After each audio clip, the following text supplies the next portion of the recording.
This is Adam Haroon from Branding MD, and I hope everyone is having a great Wednesday so far. We're halfway through the week, and this is day number 2 of our June marketing jumpstart.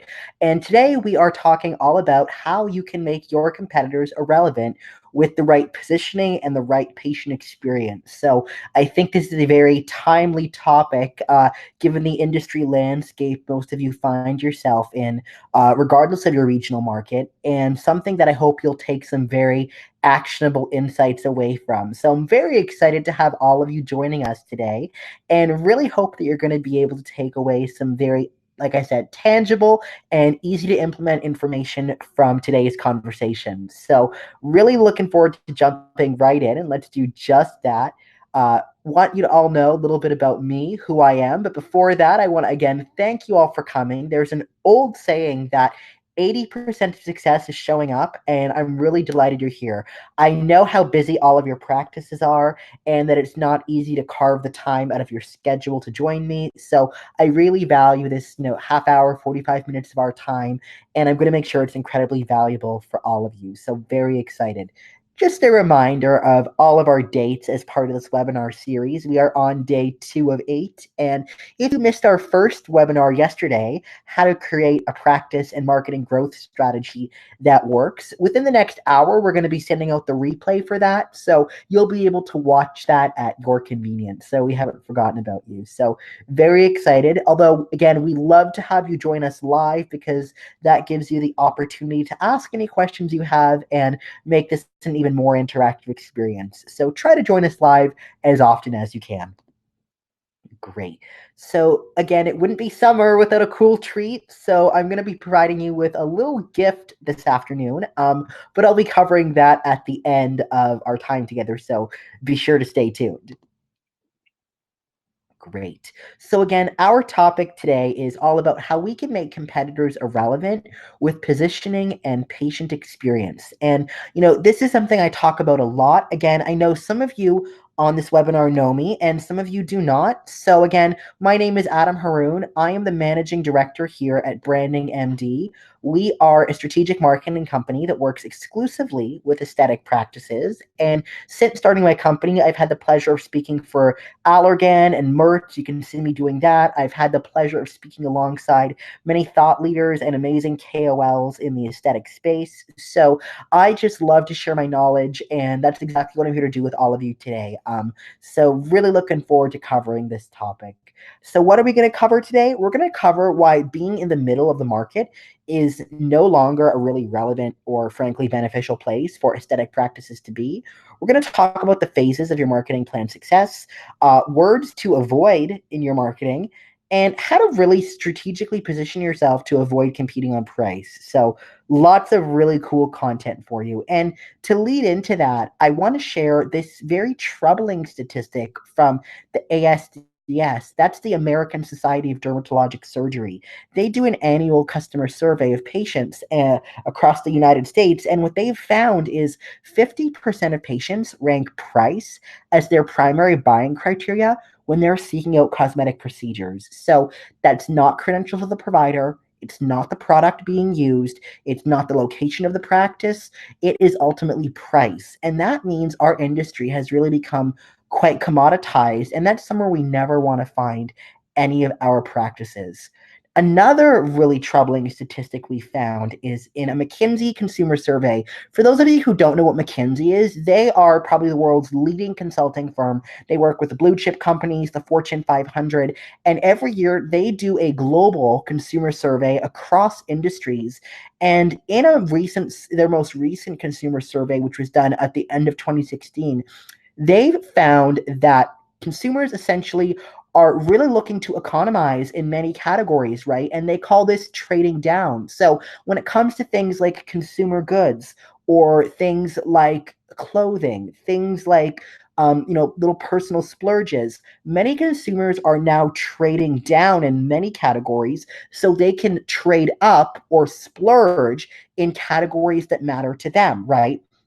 So we are actually in a very lucky place because, as evidenced by this survey, and you'll see my little chart here, cosmetic treatments and cosmetics, wine, and fresh produce, ironically, were three categories where today's consumer is really willing to trade up or splurge. While meanwhile, in things like, home decor, or things like fitness clubs, or things like consumer goods, personal care products, they're trying to trade down, right? So we're in a really lucky space because consumers are still willing to splurge here. Now, we can look at our consumers in three ways, and this is going to be really important to understand when it comes time to talk about how your practice is positioned. We have three subsets of consumers. Survivalists, these are consumers who are really trying to economize in every category possible, right? They are seeing their spending dollar really isn't going as far anymore. So they need to economize. And that's the people who are buying store brand for all of their groceries. If they have to travel by air, they'll do it on an airline like Spirit or Southwest, right? These are people trying to maximize their budget in every avenue possible. So these are survivalists. We also have what we call selectionists, and that's what I talked about a moment ago. These are those consumers who are trying to, economize where they can so they can splurge in the category that matters to them. Then we also have the hybrid consumer, and this is probably a consumer type that many of you are seeing in your practice. So these are people who, again, are splurging in some areas but economizing in others. So again, that could be, your client or your patient who is wearing a Chanel handbag but a dress she bought at H&M, right? That is someone who might take a flight on Southwest or Spirit to a vacation that they are staying at the Ritz-Carlton or the Four Seasons, right? So I think I'm going to read this verbatim because I don't want to mix it up. This quote is from Dan Sullivan, who is a leading marketing expert and a leading business expert. Using a metaphor from nature, the global economy is moving from being a caterpillar to a butterfly. In this economic metamorphosis, everything is being commoditized in order to free up resources for the next stage or things that consumers want to splurge on.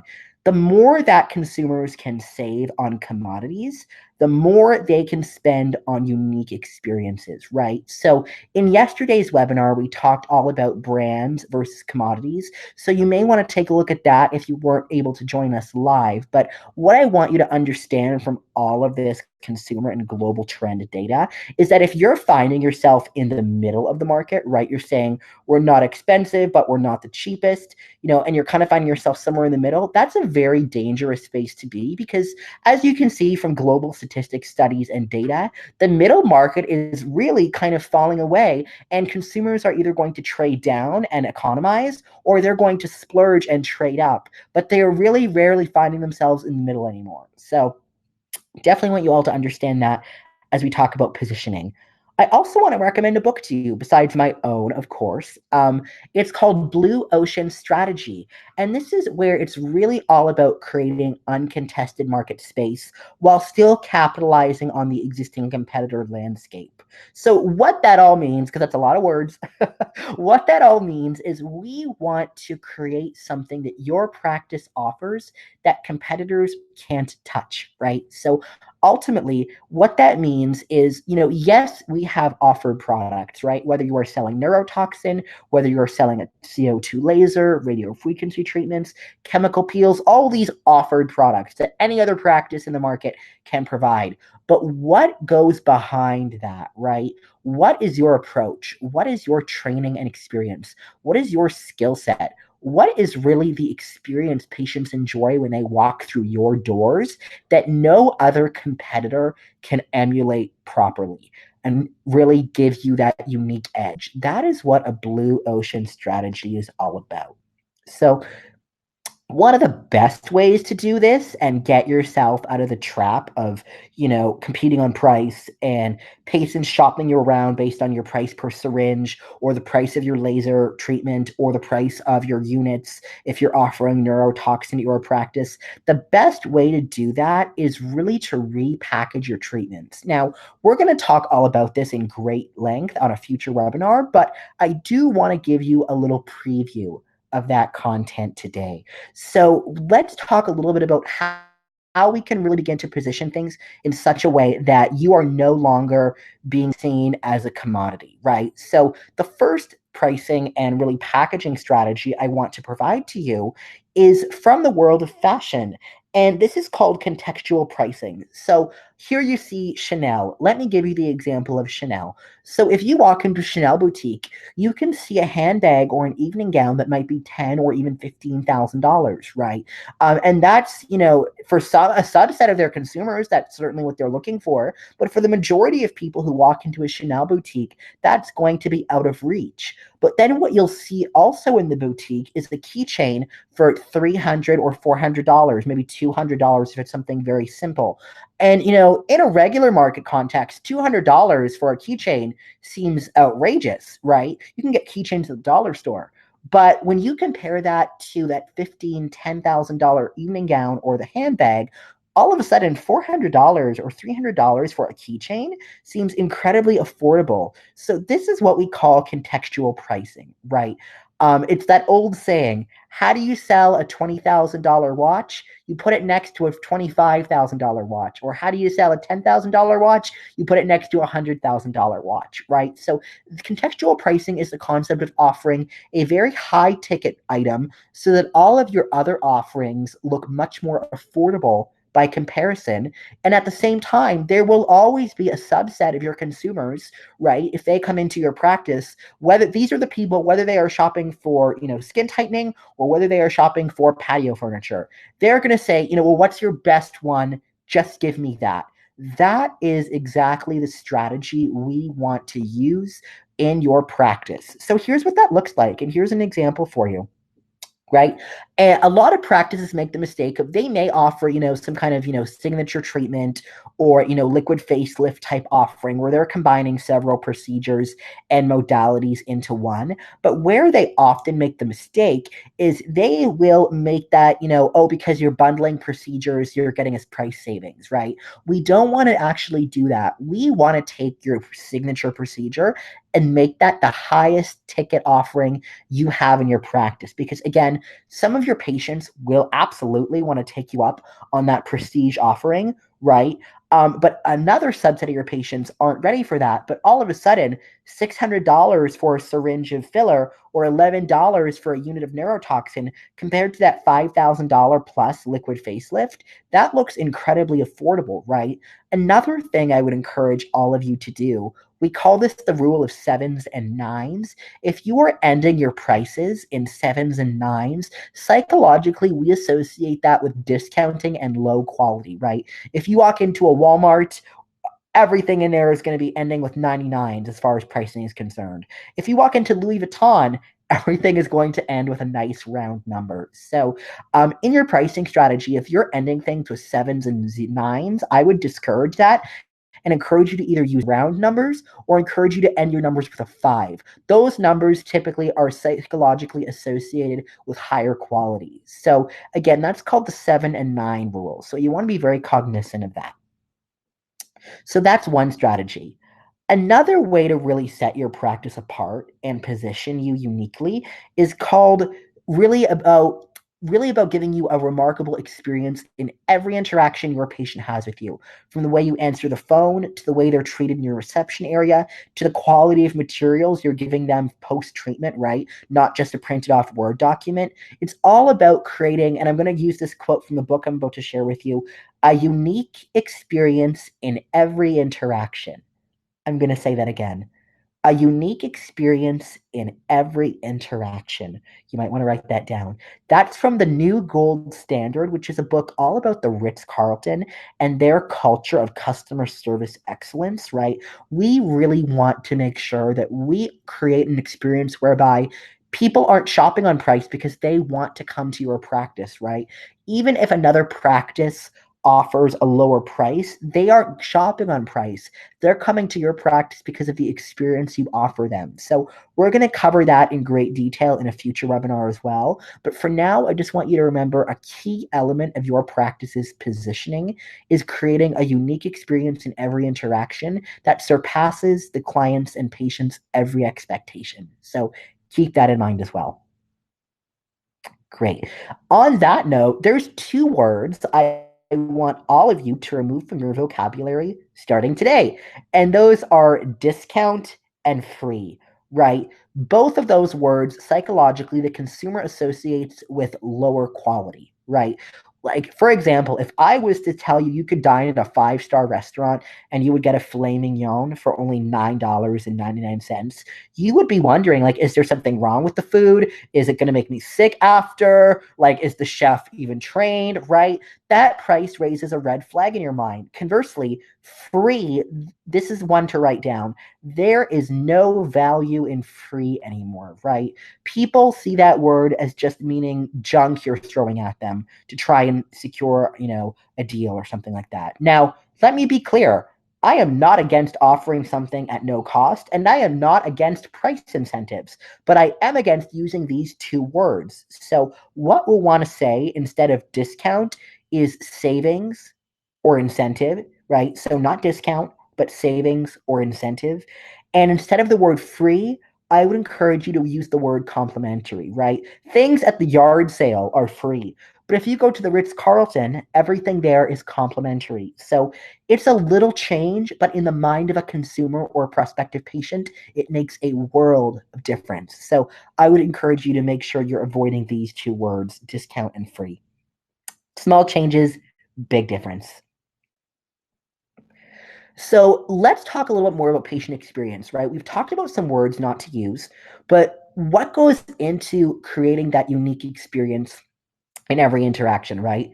First and foremost, every patient, whether they're coming in for a chemical peel or a full-on mommy makeover, for those of you who offer plastic surgery in your practices, you want to treat them like a VIP. That's principle number one. Principle number two is you want client appreciation campaigns to encourage loyalty. And ideally, these are system driven. We're going to talk a little bit more about that in a future webinar, but I just want to touch on it today. And finally, you want to have a systemized referral program, of course, being cognizant of any regulations in your region of business and your jurisdiction concerning kickback laws and things like that. But where possible, we want to make sure there's a referral program and it's systemized. So these are the three key elements to creating a unique patient experience. Great. Another thing we can do to position your practice is create different offers and different really procedures and ways of serving people based on the different market segments you may serve. And the example I'm going to give you of this is actually from the cosmetics industry, right? So some of you may be familiar with La Mer. You may have seen it at department stores, right? Those of you who know anything about skincare know that that line is nothing special whatsoever. In fact, I don't think it's great skincare at all, but that's just me personally.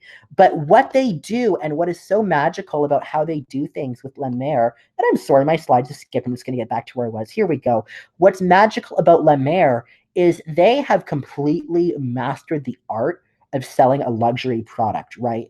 I would encourage you to Google it and go to their website and look at how they romance the product. Look at how they talk about it. Look at the way they use vocabulary and visuals, very simple, very editorial looking. They are clearly catering to a luxury consumer, right?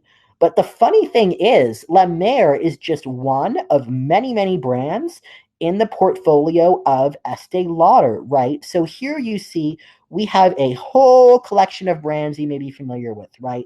Aveda, Glam Glow, MAC, Clinique, Smashbox, Tom Ford Beauty, Bumble and Bumble. They have different offerings for every part of the market based on the segments they are looking to serve, right? So ultimately, it's not to say that you can't serve multiple segments, but that you may want to look at positioning and talking about and packaging and really selling even as well, selling the same treatment in a different or unique way based on the different markets you serve, right? The way you sell a laser package to a millennial based on the fact they might need it, of course, is much different than how you would position and sell that same laser package to, a woman of a certain age who may be, a CEO or executive. They're going to have completely different motivations for buying. They're going to see value in two completely different ways, right? So look to segment your market based on the patients coming into your practice, and then look at how you can really tailor offerings around them. So I would encourage you to do that as well. Great. Another thing I want to cover as far as positioning goes is water, right? And I talked about this a little bit on yesterday's webinar, right?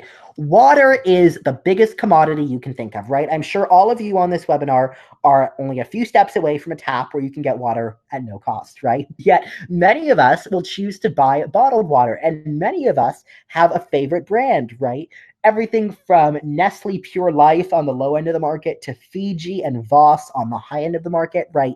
You could walk into any supermarket and find aisles and aisles and shelves of water. Yes, there may be some mineral compound differences, but ultimately it's the same product, all targeting a very different consumer, right? The person who's, being advertised to you by Nestle Pure Life or, a store brand of bottled water is a much different consumer than someone who's going to be purchasing Fiji water, right? Someone who purchases Dasani water is much different a consumer than someone who's going to be purchasing Evian, right? So even though water is the most commoditized product you can think of, through branding and positioning, these companies have been able to really capture different parts of the market and build customer loyalty with those individuals they wish to turn into, their brand advocates and their brand loyalists. So if anyone ever tells you branding and positioning doesn't matter, I would encourage them to go walk down the water aisle of their favorite grocery store. So that's a little bit about branding and positioning and patient experience. We're only scratching the surface today, but I did want to make sure that we make it a key topic for your practice and something we're going to think about over the course of the coming days through our June marketing jumpstart. I promised you a gift. I want to make good on my promise. I want to make sure you all have an opportunity to download a digital copy of my book. You can email our client relations team, discover@brandingmd.co, or you can go to www.getadamsbook.com. That's www.getadamsbook.com. By the way, save the date for tomorrow. Stay tuned to your inbox as well. We're going to be shortly sharing the replay of this webinar for those of you who want to rewatch it and those of you who weren't able to attend live, as well as yesterday's webinar, which was, again, all about how to create a marketing and growth strategy that work for your practice. And we're setting up our Facebook group for the June Marketing Jumpstart. So be sure to look for your invite to that coming in the next day as well. And that's a great place to ask questions between webinars, chat with your fellow attendees. So be on the lookout for that. Great. So I know those of you who are joining us live, what questions do you have about positioning your practice? What questions do you have about how to really develop a patient experience? What's going really well in your practices? What's not going so well right now or might be a challenge for you? If you have questions, I am here to answer them for you.